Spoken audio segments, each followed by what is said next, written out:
Syahla terus perhatiin tuh, dan ketika sosok itu duduk, lampu dapur dek mati. Syahla langsung tutup pintu kamar, brak cepet-cepet, dan selang beberapa menit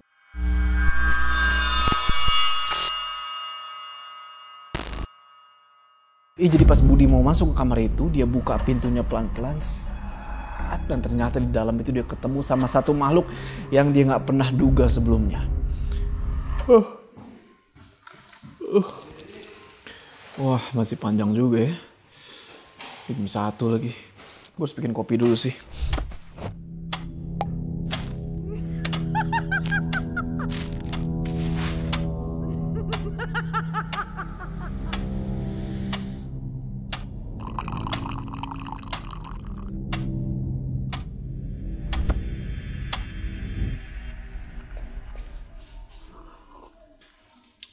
Jadi pas Budi masuk ke kamar itu, dia keluar.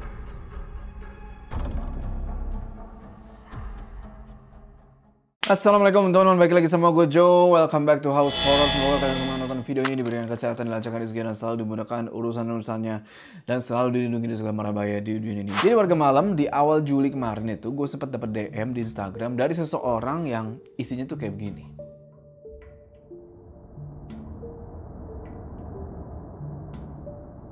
Jadi dia bilang kalau dia itu nonton serial Kampung Jabang Mayit ya. Kalian tau lah yang ngikutin channel ini, Kampung Jabang Mayit itu nyeritain apa. Kalau dari screenshotannya si orang ini ya, dia sih udah masuk ke part 5 ya. Itu part 2 lumayan seru lah. Tapi warga malam sebenarnya bukan masalah itu ya. Yang bikin menarik adalah apa yang dibilang setelah dia bilang nonton Kampung Jabang Mayit itu, bro.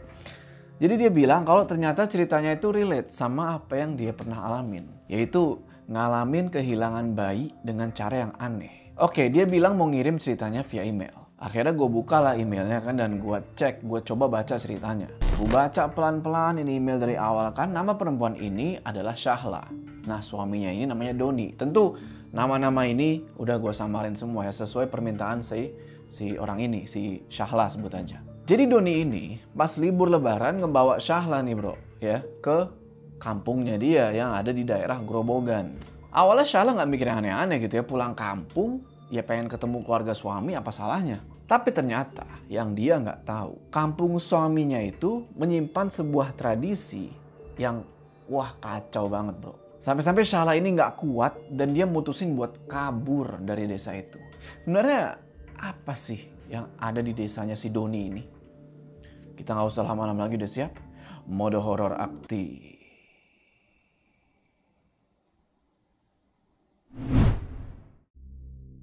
Oke, jadi tahun itu tahun 2019, Syahla ini baru nikah bro, sekitar 3 bulanan.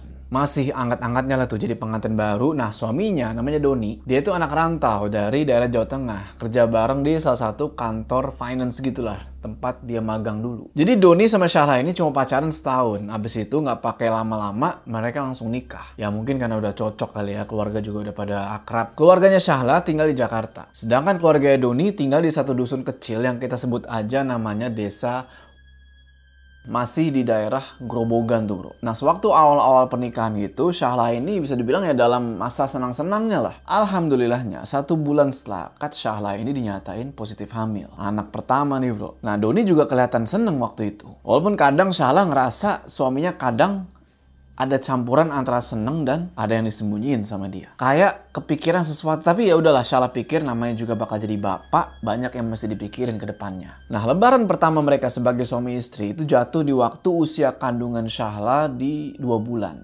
Masih muda banget kan, dan waktu itu Doni sengaja mau ngajak Syahla ini balik ke kampungnya si Doni ini. Dan Syahla pun diajak kayak gitu, dia seneng-seneng aja kan, dia punya kesempatan buat kenal lebih dekat kayak gimana sih desa suaminya itu. Katanya sih ya biar nggak jadi istri yang cuma numpang nama aja. Oke lah, naik travel nih mereka dari Jakarta sekitar 12 jam lah lewat tol, turun di Purwodadi. Habis itu disambung naik mobil sewaan ke desanya si Doni. Ternyata warga malam, jalan menuju ke desanya Doni ini jalannya sempit, terus mesti ngelewatin ladang, mesti ngelewatin kali kecil, dan satu jalan beton yang itu pun cuma muat 1 mobil. Syahla inget banget, waktu mulai masuk ke wilayah dusun Wanaraja, nggak tahu kenapa mendadak badan ini ngerasa nggak enak. Kayak apa ya, ngilu di belakang tengkuk, udaranya juga berubah di situ. Nggak sumpek, nggak panas, tapi kayak padet aja gitu. Pelan-pelan tuh bikin dada kayak sesek. Tapi ya udahlah, mungkin adaptasi baru masuk desa baru gitu kan. Akhirnya mobil sewanya itu berhenti nih bro, di depan sebuah rumah gede yang mayoritasnya tuh dibangun pakai kayu. Ya rumah-rumah khas Jawa lah gitu kan, halamannya tuh luas banget. Tapi nggak ada tanaman, kering lah bisa dibilang. Nah di sisi kanan itu ada pohon kelapa tua, dan di belakangnya itu ada jalan setapak kecil yang langsung tembus ke kebun. Syahla bilang ke suaminya, "Ini dusunnya." "Iya, ini rumah Eyang. Dulu aku besar di sini." Alhamdulillah, akhirnya pulang juga ya nak. Pintu depan kebuka dan ternyata di situ yang keluar adalah ibunya Doni, namanya Bu Wati, alias mertuanya Syahla. Bapaknya Doni bisa dibilang dia adalah kepala desa tahun itu. Dan emang di desa itu udah dari turun-temurun jabatan dipegang sama keluarganya Doni. Setelah ngobrol-ngobrol sedikit sama Bu Wati ini, akhirnya mereka semua masuklah ke dalam buat istirahat sambil bersih-bersih. Malam itu Bu Wati nyuruh Syahla sama si Doni tidur di kamar yang paling pojok. Kamar bekas si Doni dulu waktu kecil. Masih ada poster bola di tembok. Spraynya udah diganti, lebih baru gitu ya. Tapi ranjangnya masih ranjang dulu, ranjang besi tua. Singkat cerita, waktu udah mulai masuk jam 10 malam. Dan pelan-pelan suara-suara dari luar rumah udah mulai hilang tuh. Di luar udah mulai hening. Tapi Syahla ngerasa ada yang aneh. Di luar hening, tapi bukannya kayak hening karena emang udah pada tidur. Tapi kayak hening, kayak volumenya tuh tau-tau zut. Kayak suara jangkrik gak ada, suara angin gak ada. Bahkan lampu depan aja, lampu teras itu tiba-tiba kedip-kedip terus mati. Ya mungkin Syahla pikir ya kebetulan aja kali kan. Maksudnya ya emang lampunya udah umur gitu. Emang udah waktunya diganti. Tapi lagi-lagi Syahla mikir mungkin itu efek capek aja tuh di perjalanan. Nah gue mau jelasin sedikit soal rumah mertuanya Syahla ini nih, rumahnya Bu Wati. Jadi rumahnya Bu Wati ini rumah gede, rumah lama gitu. Dindingnya masih dari kayu, plafonnya tinggi. Kalau malam, cahaya lampunya itu remang-remang. Nih nggak tahu apakah emang sengaja dipasang lampu remang-remang kayak gitu, apa emang nggak ada yang ganti lampunya. Di ruang tengah ada kursi kayu panjang yang udah tua. Dan ada satu lemari kaca yang diisi sama koleksi piring-piring hias gitulah, piring-piring cantik. Syahla bilang, waktu pertama kali nginjekin kaki di ubin rumah itu, dinginnya itu udah beda. Dan meskipun banyak benda-benda gitu ya, Syahla ngerasa rumah itu kayak hampa.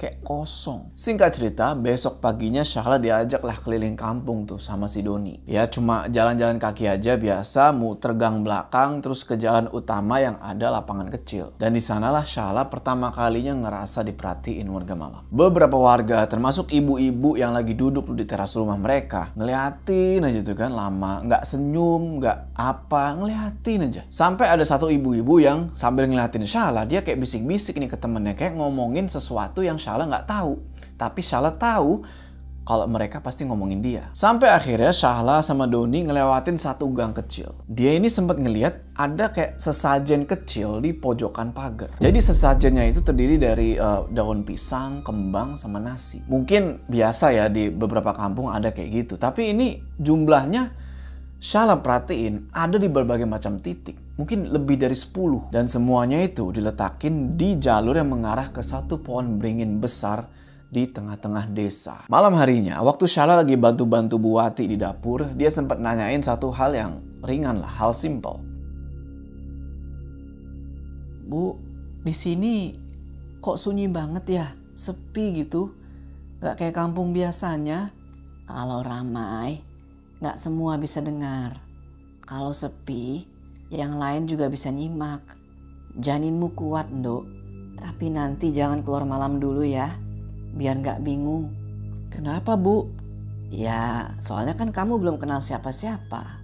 Syahla cuma diem tuh. Malam itu dia tidur lebih cepet lah. Tapi jam 2 dini hari dia kebangun. Dia kebangun karena ngedengar ada suara. Tapi ini bukan suara orang, bukan suara hewan, lebih kayak orang nangis. Nangis terisak-isak, pelan banget. Dan sumbernya itu dari kebun belakang rumah. Syahla nengok ke samping kan ke Doni. Doni masih tidur tuh, pules ngorok. Syahla duduk di kasur, mikir tuh sambil masih ngedengar suara tangisan itu. Sebenarnya Syahla ngerasa suara itu bukan kayak yang ganggu atau gimana ya, tapi lebih kayak suara itu minta buat disamperin, minta buat ditemenin. Di sini Syahla nggak berani buka jendela, tapi dia ambil bantal di situ, dia peluk perutnya, dia baca-bacain doa tuh perutnya. Sampai akhirnya dia balik lagi tidur dan dia ketiduran tuh. Waktu tidur itu dia menjelang subuh. Singkat cerita, besok paginya dia muntah-muntah. Tapi di sini yang keluar itu bukan cuma muntahan, tapi ada darahnya. Sebenarnya darahnya nggak terlalu banyak, tapi ngelihat ya gimana sih bro ya, namanya muntah darah, pertama kalinya muntah darah, orang kaget lah. Duh kenapa nih, ya kan? Dan itu ngebuat Shahla jadi agak gemeteran. Doni yang ngeliat itu juga langsung panik tuh, dia nawarin, ayo deh kita ke puskesmas aja. Ya udah, Shahla ngangguk. Mereka pun berangkat ke puskesmas pagi itu juga. Sampai di puskesmas diperiksa sama dokter. Hasilnya Shahla nggak sakit apa-apa. Semuanya normal-normal aja, kandungannya masih bagus. Detak janinnya masih oke, tekanan darah stabil. Bingunglah Shahla. Tapi kenapa saya merasa lemas banget ya dok? Ya bisa jadi karena capek. Bisa juga karena tempat baru. Ibu kan lagi adaptasi. Shahla iyain aja lah, mungkin bener nih kata si dokter. Habis itu dia sama Doni pulang nih balik ke rumah. Tapi pas lagi jalan balik ke rumah, Doni ini sempet bilang ke Shahla, gak usah bilang-bilang ke ibu ya soal muntah darah tadi itu, takutnya nanti si ibu panik. Shahla oke lah dia ngerti. Tapi ketika sampai rumah, anehnya warga malam, Bu Wati ngomong kayak gini. Hamil muda memang rentan, apalagi di sini. Tapi tenang dok, kita sudah jaga kok.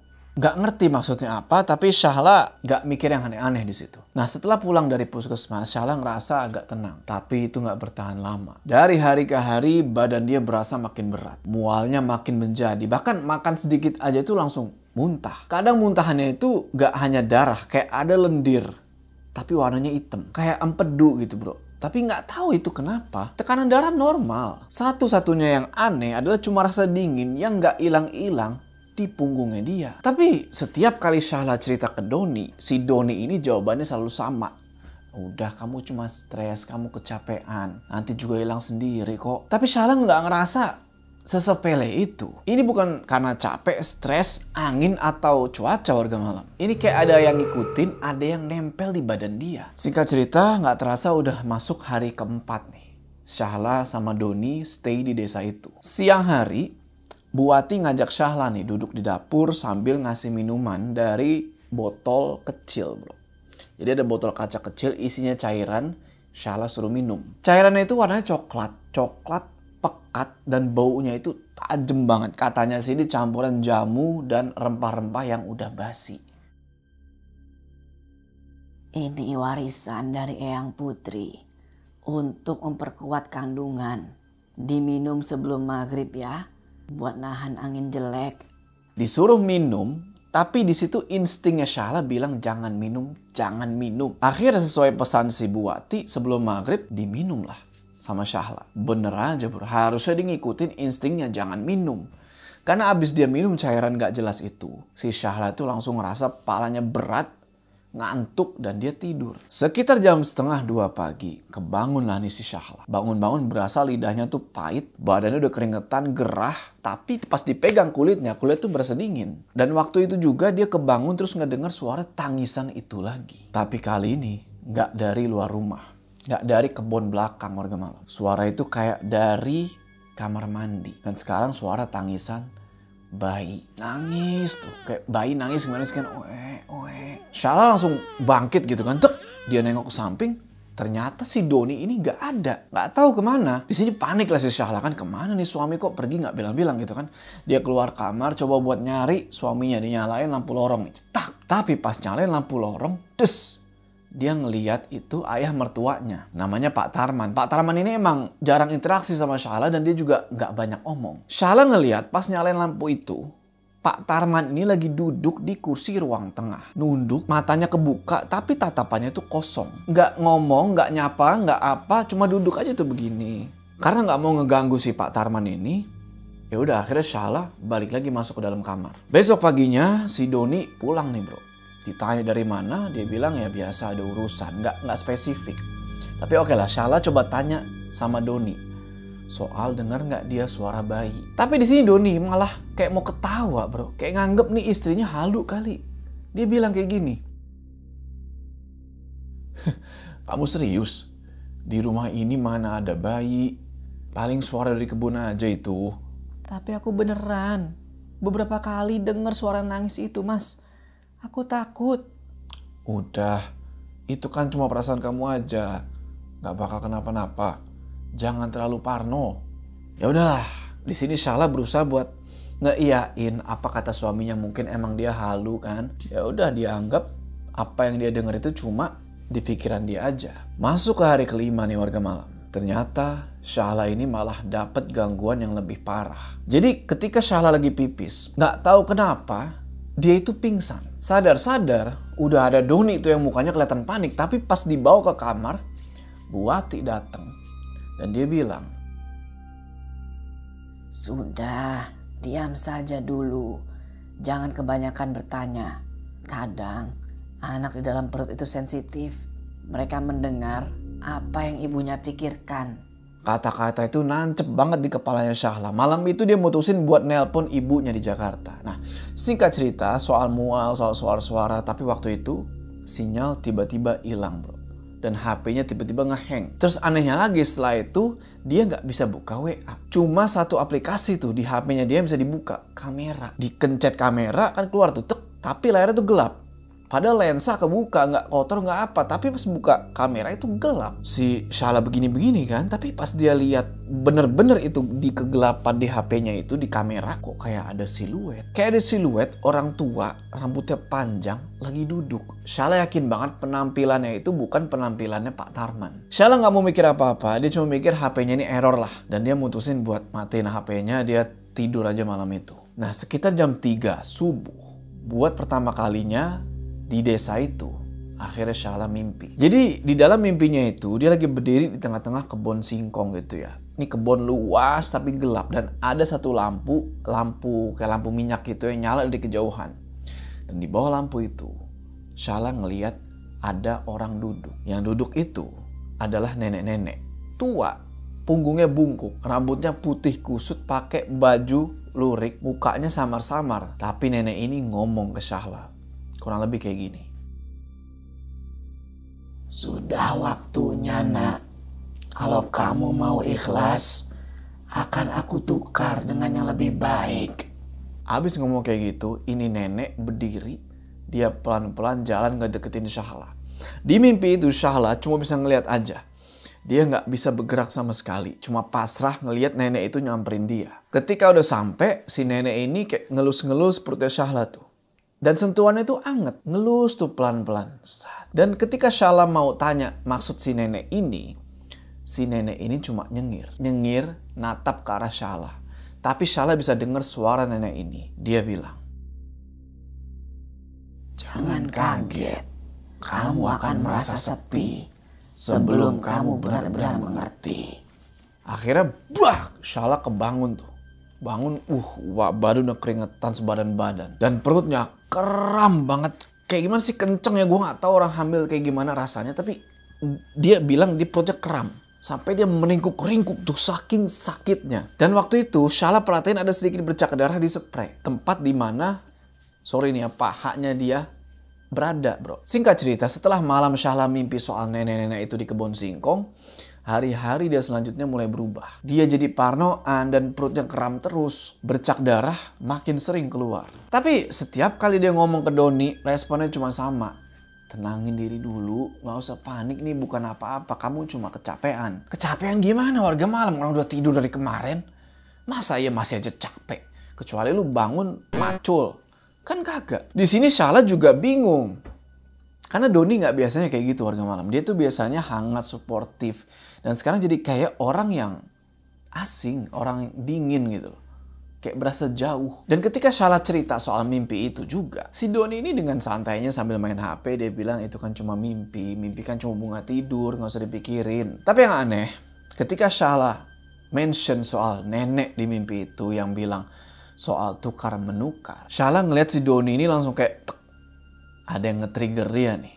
Kayak langsung berhenti, mukanya langsung berubah jadi kosong. Dan dia bilang, pokoknya jangan cerita soal itu ke ibu. Malam harinya, Bu Wati malah ngasih teh manis anget nih ke Syahla. Terus dia ngomong sambil duduk di lantai tuh, di deket kakinya Syahla. Kalimatnya, dia ngomong dengan nada pelan, tapi justru itu yang bikin ngeri.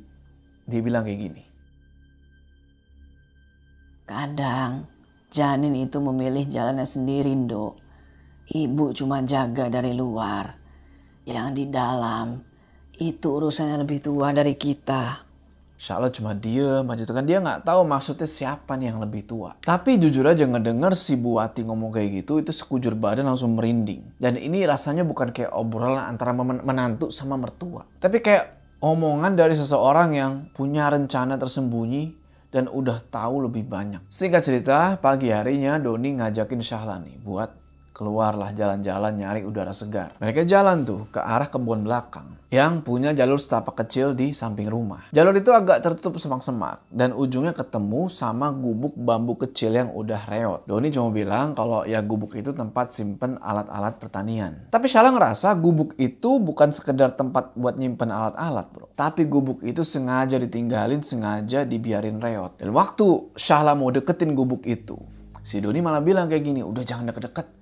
Nanti malah ada ular atau apa gitu. Ya udahlah, akhirnya mereka berdua balik ke rumah. Tapi sepanjang jalan Syahla ngerasa langkahnya udah mulai berat nih, kakinya lemes banget. Siang harinya Bu Wati sempat manggil Syahla ke dapur. Ya suruh potong-potong bahan masak gitulah, bantu-bantuin. Nah di tengah aktivitas, Syahla nanya nih ke Bu Wati. Bu, mimpi itu bisa jadi tanda nggak sih? Mimpi itu jendela. Tapi yang kelihatan bukan masa depan. Kadang malah masa lalu. Atau sesuatu yang numpang lewat. Tapi kemarin aku mimpi ada nenek-nenek, Bu. Dia bilang kalau aku ikhlas bakal ditukar sama yang lebih baik. Lah itu bagus toh. Gak semua orang ditawari yang lebih baik. Mungkin dari kalimatnya kedenger lembut gitu ya. Tapi Syahla ngerasa ini ada yang gak beres. Ada yang janggal. Karena kata tukar itu bukan hal yang biasa dibahas dengan santai. Apalagi saat lu lagi hamil. Malam selanjutnya terjadi kejadian yang lebih ganjil lagi. Jadi sekitar jam 1 malam Syahla kebangun karena dia ngedenger suara langkah kaki dari luar kamar. Langkah kakinya itu bukan langkah yang pakai sendal atau alas kaki nih bro. Ini langkah kaki orang nyeker. Suara kulit ketemu ubin. Pelan, berat, kayak diseret. Syahla nengok ke sampingnya, Doni masih ada lagi tidur. Di situ sebenarnya Syahla udah ketakutan banget, tapi akhirnya dia ngeberanin diri nih buat ngebuka pintu kamar. Pas dibuka, yang pertama dia lihat cuma lorong yang gelap dan di ujung itu nyala lampu dapur yang remang-remang. Tapi di situ tiba-tiba muncul bayangan, bro. Bayangan sosok tinggi, kurus, jalannya bungkuk. Jalan pelan banget ke arah kursi kayu di tengah rumah. Syahla terus perhatiin tuh, dan ketika sosok itu duduk, lampu dapur mati. Syahla langsung tutup pintu kamar cepet-cepet, dan selang beberapa menit suara tangisan bayi itu muncul lagi. Kali ini bukan dari kamar mandi, tapi dari balik tembok kamar. Bayi itu nangis, kayak nangis minta makan, kayak nangis kelaparan. Syahla dengerin tuh kan, lama-lama suaranya itu bukan kayak bayi nangis, tapi lebih nangis yang dibuat-buat, lebih kayak orang dewasa. Nangis kayak bayi. Hari-hari setelah mimpi pertama itu, semuanya berubah. Bukan dalam arti metaforis ya, tapi emang beneran berubah. Atmosfer rumah itu jadi makin sunyi, tapi bukan sunyi yang biasa. Ini kayak rumahnya itu udah nggak netral lagi. Udah nggak berasa kayak tempat tinggal, tapi lebih mirip kayak ruang tunggu. Tempat orang diem nunggu sesuatu yang datang, dan Syahla nggak tahu apa. Syahla jadi gampang kaget. Dia dengar bunyi sendok jatuh aja itu udah kayak, wah apa yang jatuh. Akhirnya di suatu pagi, dia coba ajak ngobrol lagi nih si Doni. Tapi lagi-lagi suaminya itu kayak nyuekin, kayak malah sibuk sendiri. Kadang dia bantuin Pak Tarman lah di kebun, kadang pergi nggak tahu kemana. Terus pulang-pulang tuh maghrib. Dan yang bikin makin aneh, Syahla mulai ngeliat pola. Setiap Doni pergi pagi-pagi, malamnya itu pasti ada aja kejadian warga malam. Hari itu Syahla mutusin buat duduk di teras rumah sambil nyari angin. Nah di depan rumah itu ada ibu-ibu tua lewat bawa karung isi singkong. Syahla sapa dengan sopan lah kan. Habis dari kebun ya bu, si nenek ini cuma nengok ke arah Syahla begini. Habis itu dia jalan lagi. Gak jawab apa-apa. Dan tatapan dia itu bukan kayak orang yang bales sapaan warga malam. Kayak orang ya kosong aja gitu. Tapi ketika si nenek ini jalan beberapa meter, dia berhenti. Terus nengok lagi ke arah Syahla. Dan dia bilang, kalau bisa jangan suka duduk di situ, Nduk. Banyak yang numpang lewat. Syahla cuma ngerenyetin dahi aja kan. Maksudnya apa? numpang lewat gimana. Siang itu juga waktu Syahla lagi ngelipet baju, dia iseng nih ngebuka lemari tua di pojok kamar. Lemari itu sejak awal nggak pernah dipakai. Katanya Bu Wati itu tempat nyimpen spray dan barang-barang lama. Tapi begitu Syahla buka, dia nemu kotak kecil dari anyaman bambu. Udah tua dan berdebu gitu lah. Pas dibuka, dalamnya itu ternyata ada kain putih panjang. Agak sobek dengan bercak warna coklat tua yang udah kering. Dan di bawah kain itu ada kantong plastik. Pas dibuka, isinya itu bunga kering dan bekas lilin. Syahla langsung tutup lagi itu semua, tapi dari situ dia mulai nyambungin banyak hal. Ramuannya dikasih Bu Wati, mimpi nenek-nenek, suara bayi, dan kotak itu semuanya kayak potongan-potongan puzzle yang udah mulai nyatu nih warga malam. Malamnya sambil rebahan di kasur tuh, berdua Syahla sama Doni, Syahla coba buat buka obrolan lagi. Mas, dusun ini kok sepi banget ya? Ya, emang dari dulu gitu. Orang-orangnya juga kayak ngumpet. Kamu percaya nggak, Mas? Kalau anak pertama di keluarga bisa jadi titipan. Hah? Maksudnya apa? Kamu itu habis baca-baca apa sih? Syahla nggak lanjutin omongannya, tapi dari situ dia sadar satu hal. Doni ini bukan nggak tahu warga malam. Dia ini cuma nggak mau ngomong. Ada yang ditutupin sama dia. Kejadian malam itu jadi bukti paling nyata. Sekitar jam 1 malam, Syahla kebangun karena dia ngedengar ada suara kursi geser dari ruang tengah. Dia pikir mungkin itu Pak Tarman. Tapi pas ngintip lagi dari celah pintu, ruang tengah itu nggak ada siapa-siapa. Cuma nyala lampu remang-remang aja. Tapi dari lampu remang-remang itu, Syahla ngeliat ada sesuatu di lantai. Yaitu bungkusan dari daun pisang dilipat rapih dan di atasnya ada tali rafia merah. Pelan-pelan Syahla ngeberanin diri buat keluar kamar. Tapi pas dia jalan pelan-pelan ke ruang tengah, tiba-tiba Bu Wati muncul dari dapur. Dia nggak ngomong apa-apa, cuma berdiri aja bro di dapur. Ngeliatin Syahla. Syahla refleks mundur. Tapi sebelum dia balik ke kamar, Bu Wati ngomong. Kalau sudah waktunya, kita semua akan paham. Maksudnya apa, Bu? Ada yang numpang, tapi tidak semua titipan itu jelek. Kadang itu justru penyelamat. Syahla balik ke kamar, dia kunci pintu, dia meringkuk tuh bro sambil melukin perutnya. Dan pas lagi kayak gitu dia ketiduran dan mimpi lagi. Dan kali ini mimpinya makin jelas. Kali ini bukan di kebun tapi di dalam rumah itu. Jadi dia lagi berdiri nih di ruang tengah sendirian. Lampu remang-remang dan kursi panjang yang biasa dipakai sama Pak Tarman. Di situ ada sosok duduk, bro. Sosok nenek yang sama yang Syahla lihat di kebun singkong yang waktu itu dia mimpi juga. Pakai baju lurik, rambut ubanan panjang, dan tangannya kelihatan lagi gedong sesuatu. Ini bukan boneka, bukan bungkusan, tapi sesuatu yang kecil, hangat, dan bergerak. Nenek itu ngelus-ngelus bungkusannya pelan-pelan dan dia angkat wajah dan dia senyum ke Syahla. Syahla, janinmu nak, sudah aku amankan. Kalau kamu kangen, datang lagi ya. Bak! Di situ Syahla langsung kebangun. Tapi kali ini dia nggak cuma bangun karena mimpi. Tapi karena bangun-bangun itu perutnya sakit luar biasa warga malam. Kayak ada yang ditarik dari dalam. Sambil dia sempet kayak teriak pelan gitu kan. Sambil pegangan gini.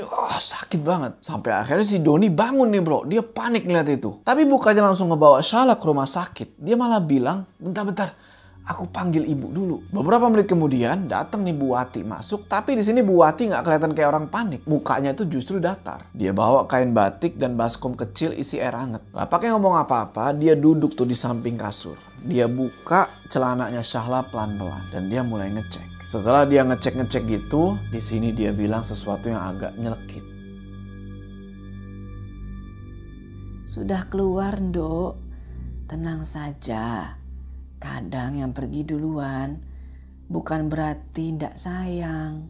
Syahla nggak ngerti maksudnya apa, tapi yang jelas Syahla lemes bukan main di situ, kayak abis disedot penuh energinya. Dia lihat ke bawah dan di antara kain yang dibentang itu ada darah. Bukan bercak tapi darah lumayan banyak, kental, anget. Di situ dia pengen nangis, Tapi nggak tahu kenapa nggak bisa gitu loh. Gak lama Doni datang lagi tuh bawa jaket. Dia bilang ke si Syahla, ayo siap-siap kita ke bidan aja dulu. Kita coba cek. Kenapa nggak ke puskesmas yang di awal aja? Kenapa mesti ke bidan ini bro? Tapi ya udahlah, Syahla karena udah lemes dia nggak bisa ngomong apa-apa. Dia cuma ngikutin suaminya aja tuh. Sampai di rumahnya si bidan ini, dicek lah tekanan darah, terus detak janinnya dicek pakai alat manual gitulah. Jadi bidan ini adalah seorang ibu yang parubaya lah, mungkin sekitar umur 50 tahunan. Dan setelah ngecek-ngecek si Syahla, perutnya segala macam kandungannya, ekspresinya si bidan ini aneh. Kayak yang kesian, lemes gitu, dan dia bilang ke Syahla, Bu Syahla, ini rahimnya kosong. Nggak ada tanda kehamilan. Seperti belum pernah hamil. Enggak Bu, saya udah 2 bulan. Saya udah periksa di Jakarta. Saya punya hasil labnya. Saya mengerti Bu Syahla. Tapi setelah saya periksa, kosong. Rahimnya bersih. Ini seperti belum sempat terbentuk. si Doni yang ngedenger penjelasan si bidan ini nggak bereaksi apa-apa. Dia cuma gini aja nih kan, bengong aja ngeliatin. Seolah-olah dia udah tahu kalau hasilnya bakal kayak gitu. Di sini Syahla nangis, bukan karena abis kehilangan bayinya, tapi karena gimana caranya bisa tiba-tiba hilang kayak begitu. Orang kemarin ada kok tanda-tanda kehamilan, perut kram, mual, semua tanda-tandanya jelas. Bahkan bidan di Jakarta bilang janinnya sehat, tapi sekarang kok bisa kosong dan gak ada jejak apa-apa. Malam itu Syahla cuma diem di kamar, badannya masih lemes, tapi yang lebih berat adalah kepalanya. Pikirannya itu kalut. Dia mulai ngerasa semua orang di rumah itu sebenarnya tahu kalau ini bakal terjadi. Tapi semuanya itu bersikap sangat tenang. Jam 10 malam, Syahla masih belum bisa tidur. Doni cuma duduk di kursi aja sambil mainan HP, nggak tahu apa yang dia lihat. Akhirnya Syahla coba ajak ngomong lagi si Doni. Mas, kamu tahu ya ini bakal kejadian. Dari awal kamu udah tahu kan kalau anak kita akan hilang. Kalau iya, kenapa kamu ajak aku ke sini? Karena kalau bukan anak di perut kamu, bisa jadi orang lain. Jadi kamu sadar? Kamu tahu? Kamu biarin aku kehilangan anak aku? Kalau sudah diambil, ikhlaskan saja, Nduk. Anakmu selamat kok. Yang penting kan kamu juga selamat. Gue gak paham sama pola pikirnya Doni. Dia bilang kalau bukan anak di perut kamu bisa jadi orang lain. Ya so what? Biarin aja orang lain bro. Ini anak lu.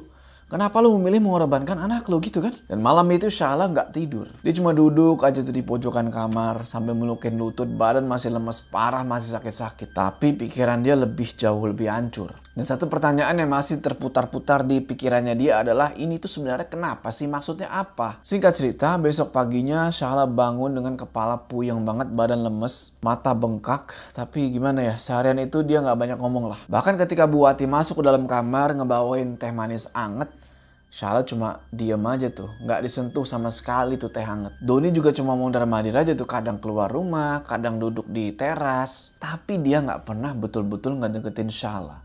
Nggak pernah nanya apa yang dia rasain. Siangnya, Syahla sendirian di rumah. Bu Wati sama Pak Tarman katanya lagi ke tempat saudara. Nah Doni juga keluar nih bro. Katanya mau bantu tetangga nyembelih ayam lah buat hajatan. Gue juga, ya mungkin lah bodo amat. Tapi Syahla udah nggak percaya lagi sama semua cerita-cerita itu. Ada sesuatu yang gak beres di rumah itu, di desa itu, dan kali itu Syahla nekat buat nyari tahu. Dia mulai nih dari kamar tengah, tempat Doni nyimpen tas-tas lama. Dan di situ dia nemuin ada satu kain putih, dilipet rapi, diselipin di antara tumpukan spray. Syahla notice itu ada bekas darah tua di ujung kainnya. Dan di sebelahnya itu ada kantong plastik kecil yang isinya itu bunga kering, kemenyan, dan sekarang lilin hitam yang udah habis setengah. Syahla ambil semuanya, dia masukin ke dalam tas kecil. Habis itu dia pergi ke dapur. Di dapur itu Syahla perhatiin ada satu lemari kayu tua di pojokan. Yang selama ini emang dia nggak pernah penasaran pengen tahu isinya apa. Tapi sekarang dia penasaran banget pengen tahu apa isinya. Dia coba congkel pelan-pelan itu lemari. Ternyata lemarinya dikunci. Tapi pasti lagi otak-atik tuh, ini lemari geser. Ternyata bro, lemari ini sengaja ditaruh di situ buat nutupin sesuatu. Jadi bukan isi lemarinya, tapi apa yang ditutup sama lemari ini, warga malam. Jadi ada lubang kecil di dinding yang ditutup sama lemari itu. Dan di lubang kecil itu, Syahla coba lihat kan. Dan di situ ada beberapa benda. Ada tumpukan-tumpukan kertas bekas doa-doa pakai bahasa Arab gitulah. Terus beberapa botol kaca dan foto. Foto bayi hitam putih diselipin di bawah mangkok tanah liat. Habis nemuin semua itu, Syahla cabut dari situ. Malamnya Doni pulang. Syahla nunggu di kamar tapi dia nggak bilang apa-apa tuh soal apa yang ditemuin. Dia cuma duduk di kasur sambil mantengin pintu. Dan ketika Doni masuk buka pintu, langsung ditanya lah sama Syahla. Mas, aku tanya satu kali aja. Jawab jujur. Keluargamu, mereka percaya sama tumbal ya? Dulu sebelum aku lahir, Eyang pernah ngadain upacara. Katanya buat nutup jalur. Di dusun ini pernah ada anak-anak yang hilang. Nggak balik lagi. Beberapa ibu keguguran. Terus ada yang ngasih saran, biar aman, anak pertama setiap generasi harus dipersembahkan. Tapi bukan dikorbankan. Hanya diserahkan. Diserahkan ke siapa? Nggak tahu. Mereka menyebutnya yang menunggu. Sosok tua. Dulu katanya sering muncul di kebun. Tapi kalau sudah dikasih, dusun aman. Nggak ada yang kesurupan, nggak ada yang kerasukan, nggak ada yang sakit mendadak, nggak ada yang hilang, semuanya tenang. Jadi, kamu tahu dari awal? Aku nggak mau ini kejadian. Tapi ibu bilang kalau bukan kamu, yang kena itu bisa orang lain. Aku harus milih. Tapi ini anak kamu, Mas. Malam itu Syahla nggak tidur. Dia cuma duduk di ruang tengah, lampu mati, cuma bengong aja tuh. Di depan rumah, Syahla ngedenger Bu Wati itu kayak lagi ngobrol sama seseorang. Entahlah, mungkin tetangga. Samar-samar yang Syahla denger, Bu Wati ngomong kayak gini. Syahla kuat. Lagian yang diambil juga belum tentu jadi. Kalau bukan dia, bisa jadi anaknya Sinarti tuh. Tapi Doni pinter. Ngerti cara narik yang halus. Iya Bu, alhamdulillah ya. Udah lama gak ada kejadian aneh. Kalimat itu masuk ke kupingnya Syahla udah kayak jarum bro. Nusuk banget. Nah akhirnya malam itu dia mutusin buat kabur. Dia mau pulang ke rumah orang tuanya di Jakarta. Syahla berencana pergi dari rumah itu nanti.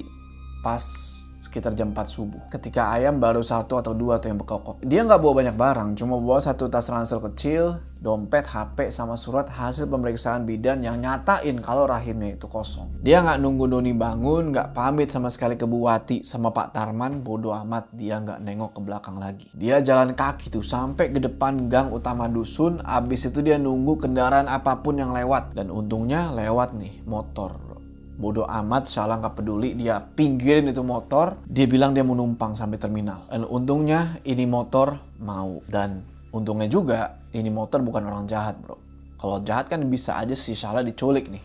Jadi makin berabe. Singkat cerita, sampailah Syahla ini di kota. Dia mutusin buat nginep di sebuah hotel kecil dulu deket terminal. Semalaman aja, cuma buat nenangin diri aja. Besoknya dia langsung naik bus tuh ke Jakarta. Dan selama perjalanan badannya tuh berasa dingin terus. Bukan karena sakit, lebih kayak badannya tuh sekarang udah kosong, udah hampa. Seminggu setelah pulang ke Jakarta, Syahla ngajuin gugatan cerai tuh ke si Doni. Di telepon Doni sempet nangis-nangis tuh minta maaf, tapi nggak sekalipun dia bilang kalau dia bakal ngelawan keluarganya. Yang kayak gini nggak bisa dipertahankan. Kalimat terakhir yang Doni ucapin setelah dia udah putus asa nggak bisa meyakinkan Syahla, dia bilang kayak gini, maaf.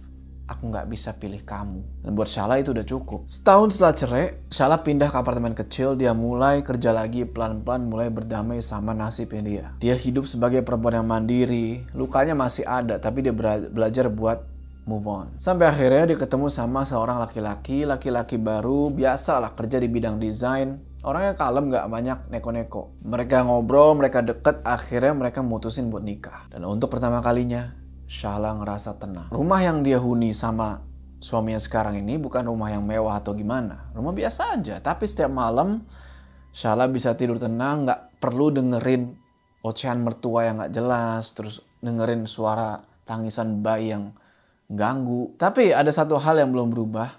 Shahla belum hamil lagi. Udah 2 tahun sejak dia menikah sama laki-laki barunya ini. Dia belum hamil lagi. Tapi ya mungkin kita doain aja, mungkin kan emang belum dikasih aja, belum waktunya untuk hamil. Yang penting ya Shahla terus ikhtiar gitu ya. Pasti suatu saat dikasih. Mereka sempat ke dokter juga gitu, ngecek apakah ada masalah di kandungannya atau gimana. Tapi aman-aman aja, gak ada gangguan apapun di rahimnya. Ya mungkin ini masalah waktu aja. Tapi ada satu hal yang Shahla gak bisa bohongin dirinya sendiri. Dia ketika mikirin soal hamil, selalu terbesit di pikiran dia juga sosok nenek itu. Oke teman-teman, gimana tuh tadi ceritanya? Jadi cerita ini justru malah, kalau gue membuka mata kalau ternyata masih ada kampung-kampung dengan tradisi aneh kayak begitu bro. Secara nih Pulau Jawa itu luas banget nih kan, ada ribuan desa lah di situ kan. Dan kita nggak tahu nih desa-desa mana aja yang mempunyai tradisi gila kayak begini bro. Terima kasih juga buat Shahla yang udah mengirimkan cerita ini. Semoga bisa menjadi pelajaran lah buat kita semua yang menonton, para warga ini. Dan buat kalian para warga malam yang cewek-cewek ini, coba kalau nyari suami itu di riset dulu yang bener. Apa jangan-jangan tempat kampungnya dia menyimpan sesuatu yang aneh. Oke, sebelum kita berpisah, jangan lupa kalian like video ini, dan bagi yang belum subscribe, ayo subscribe ke channel ini supaya kalian gak ketinggalan cerita-cerita horor selanjutnya gue, Jo. Sampai ketemu di cerita selanjutnya.